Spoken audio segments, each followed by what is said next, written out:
ಪಾಪ ನನ್ನ ಗಂಡ ಬೇರೆ ಡುಮ್ಮಿನ ತಗೊಂಡೋಗಿ ಕಟ್ಬಿಟ್ಟ ಅಲ್ಲ.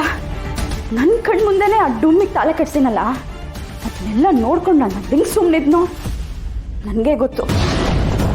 ಈಗ ನನ್ನ ಗಂಡ ಇಲ್ದಿರೋ ಟೈಮ್ ನೋಡ್ಕೊಂಡು ಸರಿಯಾಗಿ ಕೊಟ್ಟಿದ್ದೀನಲ್ಲ, ಏನಾರು ಅವಳ ಮಾವಂತ ಹೋಗಿ ಹೇಳ್ಬೇಕಲ್ಲ ಎಲ್ಲ. ನಾಲ್ಗೆ ಸೀಳ್ಬಿಡ್ತೀನಿ. ಇಷ್ಟೆಲ್ಲ ಡಬಲ್ ಗೇಮ್ ಆಡೋ ನಿನ್ನ ಹೆಂಡತಿ ಅಂತ ಕರೆಯೋಕ್ಕೂ ಅಸಹ್ಯ ಆಗತ್ತಲ್ಲೇ. ಲೀಲಾ, ಇವತ್ತು ನಿನ್ನ ಕತೆ ಮುಗೀತು ಕಣೆ. ನೀನು ಸತ್ತ ಮೇಲೆ ನಾನು ಜೈಲಿಗೆ ಹೋಗ್ತೀನಿ. ನನ್ನ ಮಗ ಸೊಸೆ ಬಂಗಾರದಂಗಿರ್ತಾರೆ. ಭಾನುನ ನಮ್ಮ ರಶ್ಮಿನೇ ಮಗಳನ್ನು ನೋಡ್ಕೋತಾಳೆ ಅನ್ನೋ ನಂಬಿಕೆ ನನಗೈತೆ. ನಿನ್ನ ಇವತ್ತು ಮುಗಿಸೇ ತೀರೋದು ನಾನು.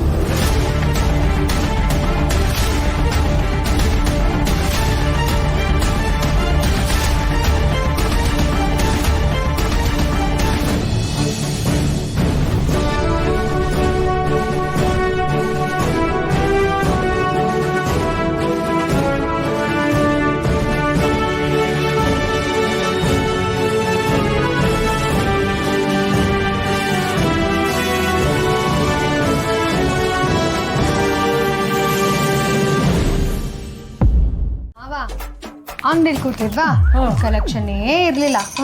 ಅದೇನಾಯ್ತು ಗೊತ್ತಾ? ನೋಡ ಬಿಟ್ರೆ ಯಾರು ಅಂಗಡಿಗೆ ಬರ್ತಿಲ್ಲ.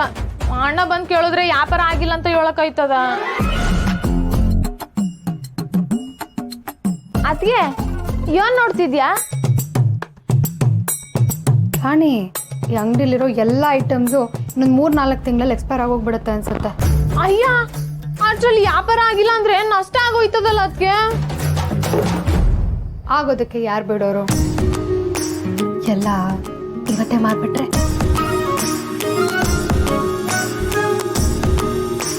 ಹೆಂಗೆ ಅಂತ ಯೋಚನೆ ಮಾಡ್ತಿದ್ಯಾ? ನೋಡ್ತಿರೋ ಗೊತ್ತಾಗತ್ತೆ. ಈಗ ನೀನು ಸ್ಪೈಸಸ್ಸು, ಈ ಪುಳಿಯೋಗರೆ ಪ್ಯಾಕೆಟು ಮತ್ತೆ ಮಸಾಲಾ ಪೌಡರ್ ಎಲ್ಲ ಒಂದು ಬಂಚ್ ಮಾಡಿಬಿಡು. ನಾನು ಸೋಪು, ಬ್ರಷು, ಶೇವಿಂಗ್ ಕ್ರೀಮ್ ಎಲ್ಲ ಒಂದು ಬಂಚ್ ಮಾಡಿಬಿಡ್ತೇನೆ. ಸರಿ ಅಕ್ಕೆ.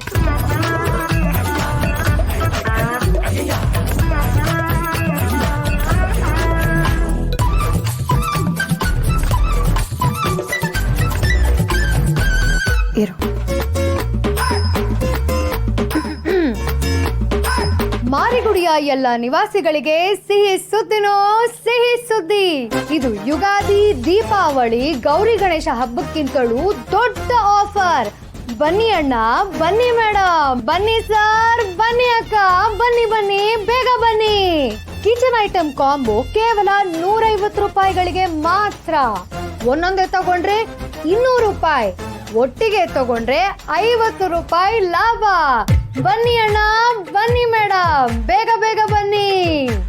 ಬಾತ್ರೂಮ್ ಸೆಟ್ಟು 20 ರೂಪಾಯಿಗೆ ಆಫರ್, ಒಟ್ಟಿಗೆ ತಗೊಂಡ್ರೆ 80 ರೂಪಾಯಿ ಲಾಭ. ಬನ್ನಿ ಅಣ್ಣ, ಬನ್ನಿ ಮೇಡಮ್, ಬೇಗ ಬೇಗ ಬನ್ನಿ. ರಾಣಿ, ರೇಡಿಯೋ ತಗೊಂಬ.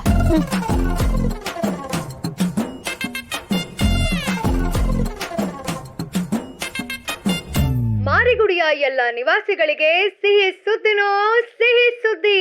ಇದು ಯುಗಾದಿ, ದೀಪಾವಳಿ, ಗೌರಿ ಗಣೇಶ ಹಬ್ಬಕ್ಕಿಂತಲೂ ದೊಡ್ಡ ಆಫರ್.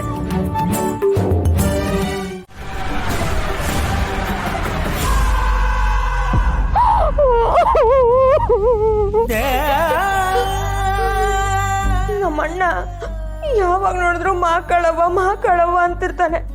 ಅವನನ್ನೇ ನೋಡ್ಕೊಂಡ್ ಬಂದಿರೋ ನಾವು ಅಮ್ಮ ಇಲ್ದಿರೋ ನಮ್ಗೆ ಮಾಕಳವನೇ ತಾಯಿ ಅಂತ ನಂಬ್ಕೊಂಡು ಬೆಳೆದು ಬಂದಿದೀವಿ. ಅಂತ ಮಾಕಳವನ್ ನಂಬುದ್ರು ನಮ್ಗೆ ಯಾಕೆ ಇಷ್ಟೊಂದೆಲ್ಲ ನೋವು? ಅಲ್ಲ, ಒಳ್ಳೆಯವರಿಗೆ ಯಾವಾಗ್ಲೂ ಕೆಟ್ಟದೇನ ಆಗೋದು. ನಮ್ಮ ಅತ್ತೆ ನೋಡಿದ್ರೆ ನನ್ನ ಸೊಸೆ ಅಂತ ಒಪ್ಕೊಳ್ಳಲ್ಲ ಅಂತಾರೆ. ಇಲ್ಲಿ ಗಂಡನ ಹತ್ರ ಬಂದ್ರೆ ಯಾವಾಗ ನೋಡಿದ್ರು ಜಗಳ. ಇಷ್ಟೆಲ್ಲ ನೋವಿನ ಮಧ್ಯ ಹಶ್ವಾಗ್ತಿದೆ, ಒಂದು ತುತ್ತು ತಿನ್ನೋಣ ಅಂದ್ರೆ ಅನ್ನಕ್ಕೂ ಗತಿ ಇಲ್ಲ. ಅವ್ವ, ಮಾಕಳವ್ವ, ನೀನು ಹೇಳವ್ವ, ಯಾಕೆ ಹಿಂಗ್ ಮಾಡ್ತಾ ಇದ್ಯಾ? ನಿನ್ ಮಗಳಿಗೆ ಇಷ್ಟೆಲ್ಲ ಕಷ್ಟ ಬಂದ್ರು ನಿನ್ ಮನ್ಸು ಒಂಚೂರು ಕರಗ್ತಾ ಇಲ್ಲ ಅಲ್ವಾ? ಹೇಳವ್ವ, ಹೇಳು. ಈ ನೋವೆಲ್ಲ ಯಾವಾಗ ಅಂತ್ಯ ಮಾಡ್ತೀಯ ಹೇಳವ್ವ?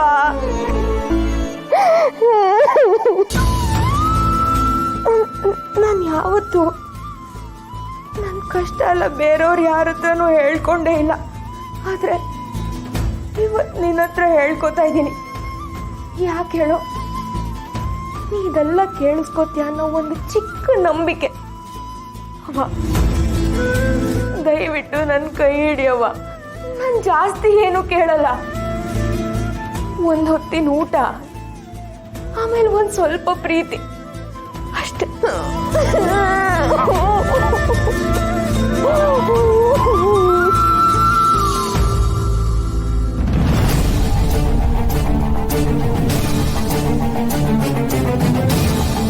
ಭವತಿ ಭಿಕ್ಷಾನ್ ದೇಹಿ.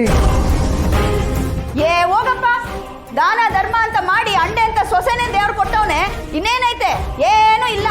ತಾಯಿ, ಈಗ ಸಿಕ್ಕಿರೋ ನಿಮ್ ಸೊಸೆ ದೇವತೆ ದೇವತೆ.